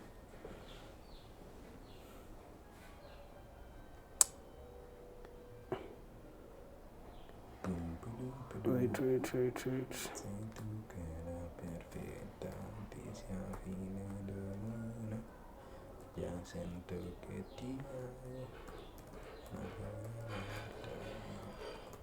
I'm signing up for Google Translate. You're signing up? Yeah, Google has... I thought you had like some maybe AI thing that would like just listen. I do have the AI. No, like just listen, or like some application like yeah, that, by the way. just listen, because Google Translate, people don't like really trust. It's not actually really trustworthy, because sometimes it can actually, yeah, it can change. Speak. I've found the translator. Can distort things. Okay. It's okay. Adesso ti posso raccontare una storia di una volta che avevo bevuto un po' di alcol. E no, se ricordo bene, all'inizio sono andato all'aula studio, e dopo l'aula studio ho passato ad un bar per bere un po', e poi dopo aver bevuto ho iniziato a camminare a casa, ma mentre stavo camminando mi sono tornato indietro e ho guardato e ho visto che c'era qualcuno che mi seguiva, e dopo aver reso conto che qualcuno mi seguiva, ovviamente pensavo, adesso sono in pericolo. Ho iniziato a correre. Pensando che magari possa arrivare al centro di polizia, dalla polizia, per segnare questa persona che mi stava seguendo. Però dopo aver corso per circa 50 metri ho pensato, penso che magari se questa persona mi stava seguendo veramente, adesso avrà arrivato allo stesso punto come me. Quindi ho pensato che no, magari non c'è nessuno, non c'è una persona che corre così lento di non riuscire a prendermi. E poi alla fine, quando mi sono guardato indietro e ho guardato bene, mi sono reso conto che era il mio... Wait, what's a shadow? Era un'ombra che era dietro di me. quindi la mia riflessione aveva fatto un'ombra dietro di me che mi aveva pensato che una persona mi stava seguendo, ma invece era solo un'ombra, in realtà non c'era una persona. E quindi quando mi sono reso conto di questo ho riso tanto perché avevo preso me stesso in giro. Quindi e poi dopo questo ho camminato fino a casa e sono andato a dormire. So my translator failed to work, but what have you said? What I was saying, one time I had a drink. No, I went to the study room. After the study room, I passed by a bar to have a drink, and probably maybe I drank more than probably I thought I was supposed to take. Probably I took more than I imagined, to the extent that on my way back home when I was walking, I felt that there was someone behind me following me. Mm-hmm. And so when I realized this, I started to run for safety to maybe the nearby police station. But then after running for 50 meters, I was like, no, I have not run that fast. So if this person was really chasing me, he would have caught me by now.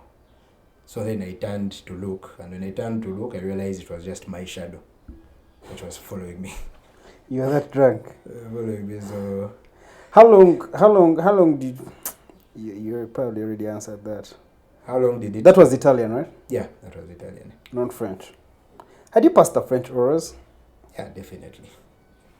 So you left UG when you're already fluent with French? Yeah, I was fluent in French, but the only difference is that I had not lived in a place whereby the language is spoken. Because to learn a language, also staying in an environment whereby the language is spoken is very important. How are you doing it in school though? With the Timors? Were you guys speaking French?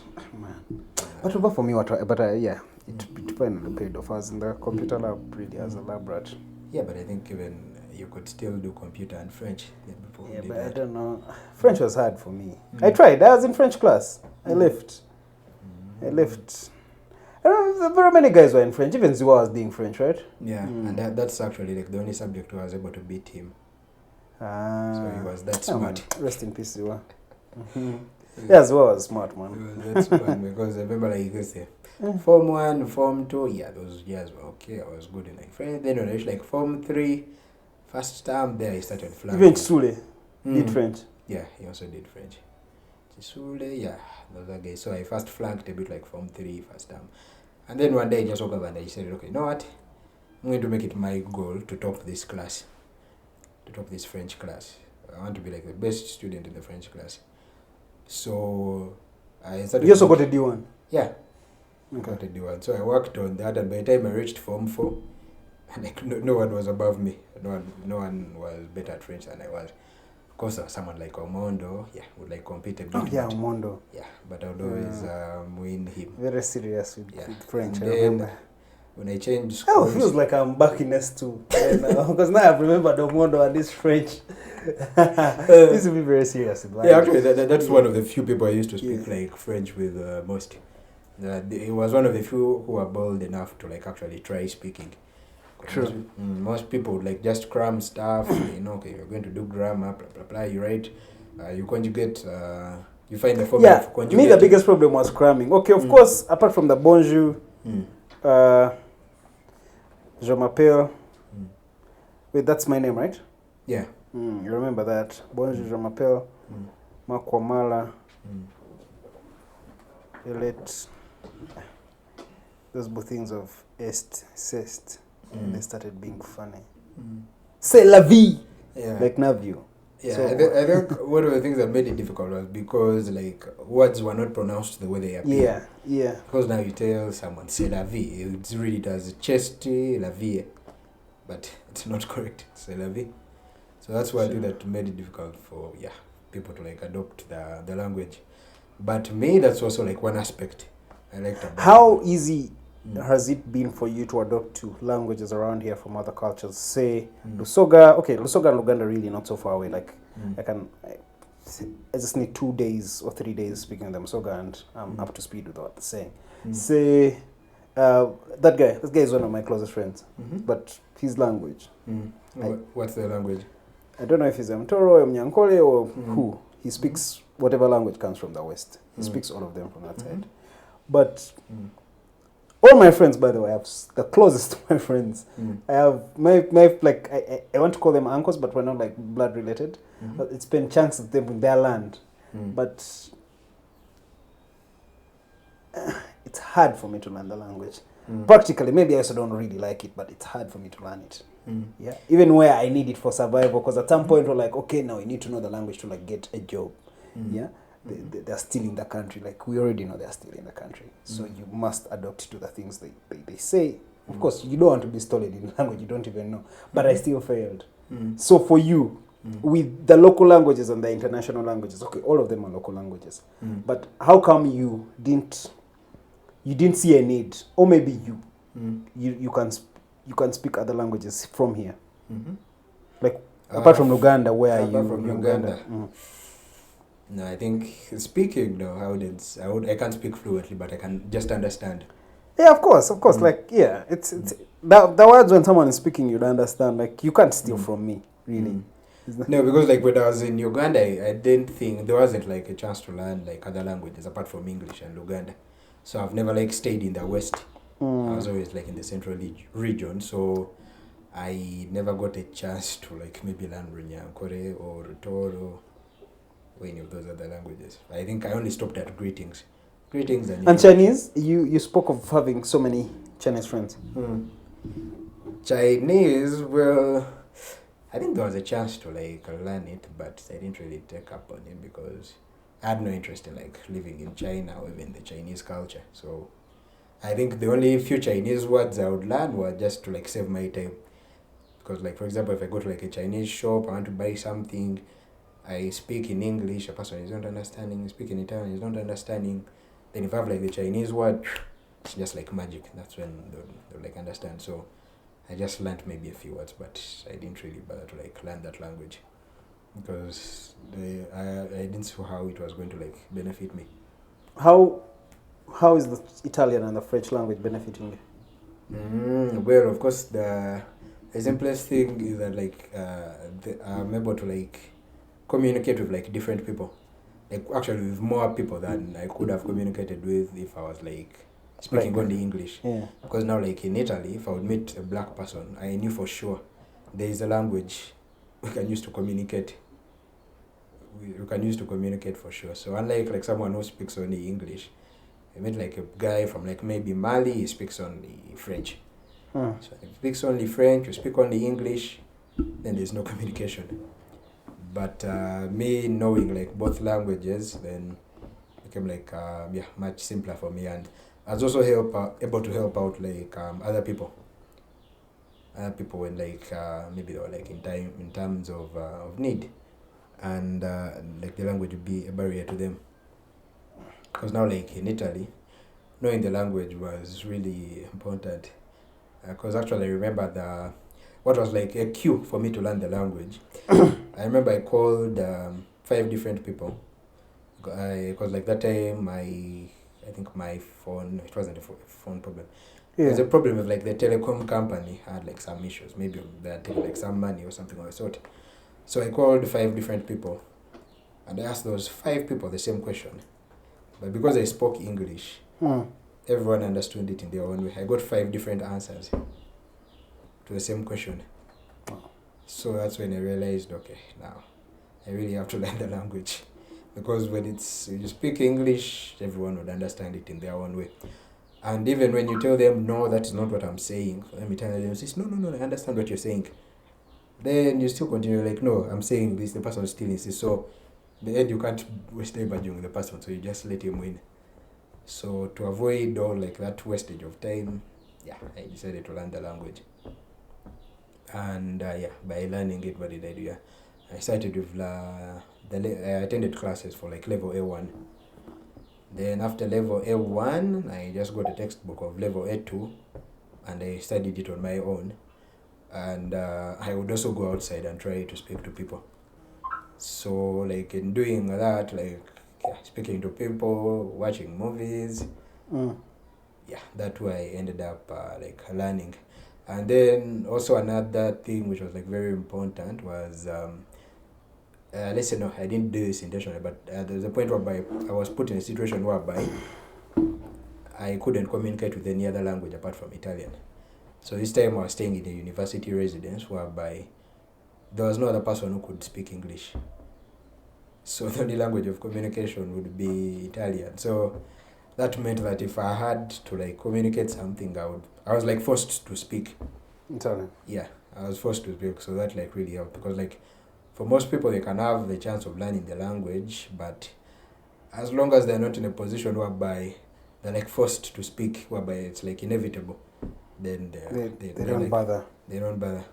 Yeah. Because like of all like my other East African colleagues, I ended up being the one who learned like the language the most, because me being like the only Ugandan, there was no like let's say like a person from the same country to hang out with. But unlike the Kenyans, Nigerians, and Cameroonians, for them they are like their communities, so they could like basically do without the language. But me being the only Ugandan, I was forced to like interact with like other people. So the only way I could do that is by learning the language. Yeah, and so that was like really helpful. With all these languages you can speak, what legacy are you trying to leave behind? I think I'm trying to bridge the gap between cultures. That's like I can call it a goal I have, though right now I've not really got the instruments to like implement it, but it's something I have like to bridge the culture, for example, between Uganda and Italy. I'm also ensure that there's like more cooperation. Because are you going to bring us startups or investors from Italy? Do you know of investor friends that you can channel into like businesses here, where they can like start pouring in some money? Because then it feels like the way of creating the collaboration, right? Yeah. Eventually it has to be about money, because money is like the most important thing. Yeah. Even exchange of cultures is also important, because of course the investors are more inclined to the money and making profits, right? No, I mean like they are more important because they have like money, like can change a lot of things. Exactly. But even like the culture exchange is also important. Like learning about other cultures can also shape like the way you think or even the way you view the world. So that is like also something very important. So, but like for the investors, since like in my time when I was in Italy, I was more in like a school setting. I didn't really like get to meet them, but I think if like I can meet an investor here or like someone who is doing business in Uganda, there's a high chance that they've met someone who also like does business in Italy. So then me, I can be like the link between the two. Yeah, that's dope, man. Anyway, for me, that's really it. Yeah. Yeah, so that's it. Yeah, and then what else? Then I also want to point out like the similarity between Italian and French, because actually to me it's more like I look at them as like Luganda and Lusoga, because like Italian is like it's just like a lazy way of speaking French, because like any time I would be speaking Italian, I was just like learning and I don't remember something, I would just remember how to say it in French, then I know that then I just have to alter it. So like for example, if you want to say like see you later, in French would say a plus tard, and then in Italian you just say a più tardi. So like the formation of like the sentences or even like the conjugation of the grammar is the same. So like knowledge of one is very helpful. Have you been to Paris? Paris, yeah. But I found it like overrated. I didn't see like, I think it is.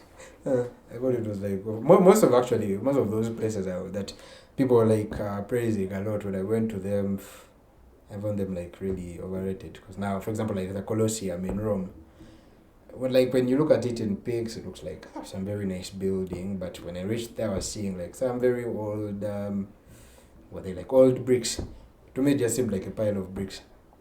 But of course, people attach a lot of importance to it, so we have to like to Asian stuff here. Yeah.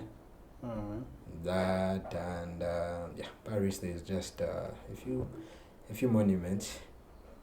monuments, but even them saying, I found them like kind of like overrated. But there were at least like some few places in Italy I went to, and I was like really impressed with like the view, because there were some places you could look at and I'm like, wow, am I like looking at this through a screen or I'm seeing with my own eyes? Because like it seemed like too beautiful.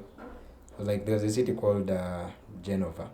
No, in English it is Genova, but in Italian they would say Genoa. That was like the first city that impressed me in terms of beauty. At least that's when like it hit me that okay, I'm abroad, because like Torino and I think some parts of Milan, most of like the architecture is like from the past, so they preserve the buildings in like the form they were. Like of course they keep on renovating, but they leave the structures the way they are. So it didn't give me like an urban feeling of like maybe being abroad, because like for that actually I realized, I think like when I was going out, I had this impression of like maybe a city of like New York that has like lots of like shining stuff, lots of like skyscrapers and stuff like that. So when I went to Torino and I saw like all the buildings are old, I didn't really feel I was abroad. So it was until I went to like Milan and I saw like buildings that were matching what I was expecting. That's when I confirmed, yeah, okay, at least I'm abroad. But the city which really mesmerized me the most, I think, must be Genova, and then of course Venice, because Venice is it's a very beautiful city, and it also kind of like tested me, because I kind of have like a fear of like traveling on water, but like in Venice that was the main means of transport. Always water. Yeah, it's an island, right? No, it's a city that's a combination of like different islands. So it's just like a bunch of islands. So to connect from one to another, you have to go by boat. So if you're someone who says you're like, you don't do anything with like water transport, then you can't like do anything there. I don't understand people who have phobia for water, really. Okay, I get like the trauma experiences and whatnot, but like going on a boat, it's the same as being in a car and being knocked, right? No, accidents are sudden. I feel like it's different, because at least a car I can jump out of it and I'll still be alive. But if a boat, something is happening. You know, the accident means that you can't jump out of the car. People always bring up such perspectives. Okay, here is what it means, right? When you jump to the water and then fail to swim, it's the same as jumping out of the car and a bike steps on you. Yeah? There was not, you don't have options for survival. In the imagination you have, don't think about survival. In both cases, you're dying. So it's the same thing. No, because at least if you jump off the car and then land on a judge, there's a chance that you can survive. Would you rather survive with no legs? No legs. And then you're there in a wheelchair? Well, that would depend. It would depend on how someone views life, because maybe for some people, surviving without legs would feel like they're not living. I think so. So for me, if it's just all about being alive, then yeah, I would like live with that. Let me pick this. On racism, talk about that. Yeah, but you talked about your experience and you said you didn't experience it. No, I think it was kind of like direct racism, but the other one was more of indirect. Yes. Because like you didn't have experience as well, but I don't know, maybe someone is beating you on the street because you're black, but their racism was kind of like indirect. Like I think it was more of like racial prejudice. Because like for example, if you're like looking for a house, and I mean like someone is letting out a house, and like as an African you come. And the first thing that will come to his mind was like, nah, this one is not going to pay, he'll make my house dirty, and things like that. So they would refuse to give you the house because of where you come from. But in that way, you have no way of way of demonstrating that this person was racist to me. Because you can basically say, no, even a landowner has, a landlord has, he has a choice. It's up to him to choose who occupies his house. So you don't like really call that as like directly like racism. I think it would be like more of a racial prejudice. And I think the main thing was the racism would be like maybe in like the social aspect. I think like maybe they would like treat you differently if like maybe you're like African. So sometimes some black Africans would even have to lie that like they come from the US to be able to earn like respect or to be treated in a dignified way. Because if I ask you like, where do you come from? And you say Uganda. Like, you say, no, Uganda, no one knew Uganda. So you'd be safe. No. You'd be unique. No, but they would ask me, okay, like, but where is Uganda? In Africa. As long as you say Africa, that's enough. That's enough for them to like judge you. So that's enough for them to like think, okay, nah, this one I think, yeah. Like, but you as an African, do you think of yourself as a lesser person? No, I think. Now that you've been exposed to the world, like genuinely, when you sit back in your world, in your bed, do you be like, ah man, Echikulun's and the African? No, I don't see myself as a less person. I think I see myself as someone who is different from like other people in the world.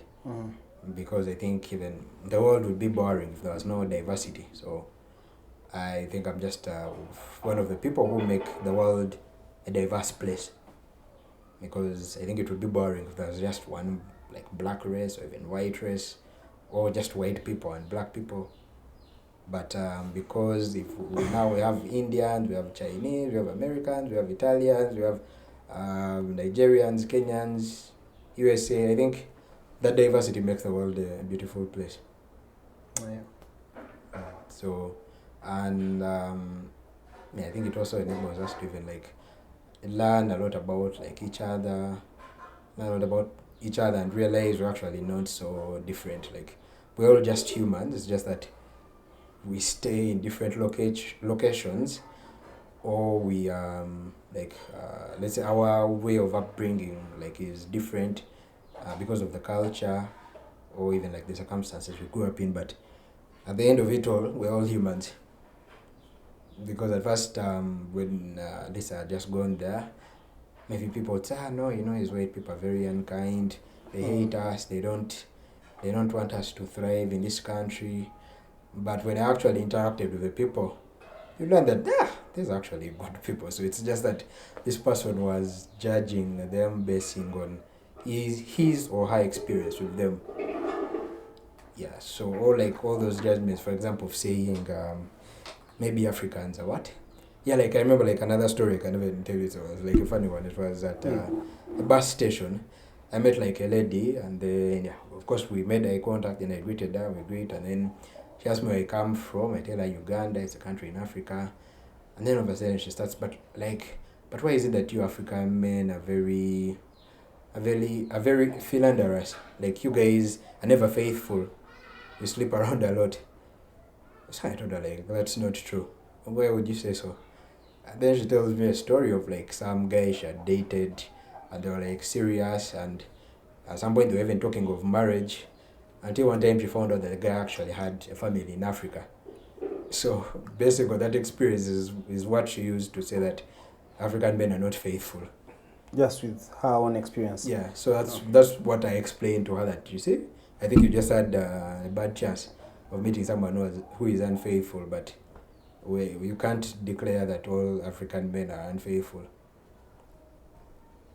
Yeah, and then why didn't you win? Huh? Why didn't you win them over? I know she was an older lady.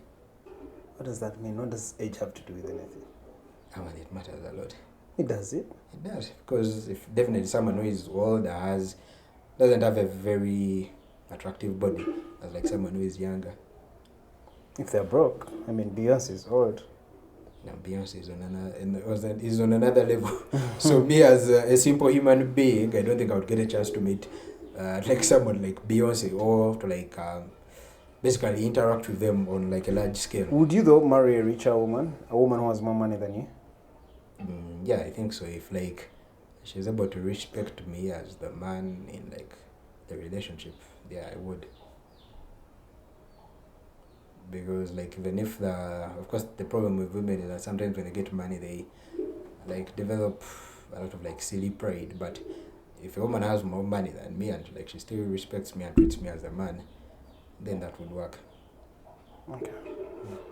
All right. Yeah. For me, really, you are still you telling me about the differences. The differences between what What's Uganda and Italy? No. Yeah. We're done with that. you're still telling the languages, French and Italian. But I think you had exploited most of that. Yeah. Yeah. French and Italian. Yeah. That's it for the whole podcast. Thank you, Raymond. This has been longer than I expected it to be. I don't feel like I've said like something that can like stand out. It's just a podcast. It's a conversation between two friends, like who would otherwise have the conversation on a Malwa pot, really. Yeah, and that's the thing with people. They always think coming on a podcast you have to like sound like an intellectual, as some spec. You're not Elon Musk that you're developing things that are going to space, no. So you're not doing anything that's life changing yet. You're still finding purpose, and this is how we relate. This is the majority of all of us. There's nothing we're doing that's special. So, yeah, this is it. Thank you. Because I think like most people will see it like, let's say in the position of like the content, like you're a content creator. You definitely want like people who like say stuff like stands out. Or Some people don't say stuff that stands up, no. Some people don't say stuff that stands out and they get a lot of numbers. So, really, but there has to be something that attracts. Maybe they're beautiful. So, don't you think you're a handsome man? Yeah. That women are going to flock your podcast because you're handsome and not so tall. Yeah, that's possible. Bye.